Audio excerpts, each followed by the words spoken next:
Hi అండి, నా పేరు డాక్టర్ సీత. నేను ఒక ఫర్టిలిటీ స్పెషలిస్ట్ని అండ్ గైనకాలజిస్ట్ని. సో స్త్రీ వ్యాధి నిపుణురాలిని. ఈరోజు మనం ఐయుఐ అనే ప్రొసీజర్ లో ఏఎంహెచ్ వాళ్ళకి చేయొచ్చా అంటే, ఐయుఐ అనే ప్రొసీజర్ అండాలు సంఖ్య తక్కువ ఉన్న వాళ్ళకి చేయొచ్చా అంటే ఎస్, డెఫినెట్లీ చేయొచ్చండి. కానీ దీనికి కొన్ని ప్రీ రిక్విజిట్స్ ఉన్నాయి, అంటే కొన్ని కండిషన్స్ ఉన్నాయి. ఆ కండిషన్స్ మీట్ అయితేనే మనం ఐయుఐ చేయగలం. ఒకటి, ట్యూబ్స్ అనేవి ఓపెన్ ఉండాలన్నమాట. రెండోది, ఓవ్యులేషన్ అయ్యి ఉండాలి, అంటే అండం విడుదల అయితేనే మనం ఐయుఐ చేయగలము. మూడోది, స్పర్మ్ కౌంట్ కూడా చాలా ఇంపార్టెంట్.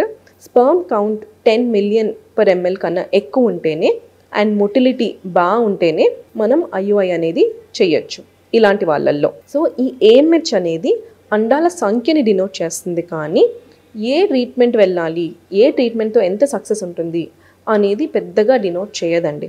సో ఇది మనకి జస్ట్ అండాలు తక్కువైపోతున్నాయి, సో మనం ఏదో ఒక ట్రీట్మెంట్ తొందరగా చేసుకుని ప్రెగ్నెన్సీ తొందరగా తెచ్చుకోవాలి అనే ఒక ప్రికాషనే చెప్తుంది, కానీ ప్రెగ్నెంట్ అవుతారా అవ్వరా అలాంటి ఆన్సర్స్ మాత్రం చెప్పదు. సో మనకి రఫ్గా మనకు ఒక ఇండికేషన్ ఇస్తుంది అనమాట.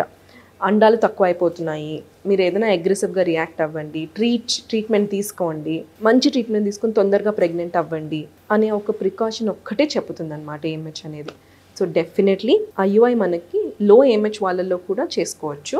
దానికి నేను చెప్పిన కండిషన్స్ ఫుల్ఫిల్ అయితే డెఫినెట్లీ చేసుకోవచ్చు. ఈ వీడియో మీకు ఉపయోగకరమైంది అనుకుంటున్నాను. మీకు ఏ డౌట్స్ ఉన్నా మీరు సంప్రదించవచ్చు.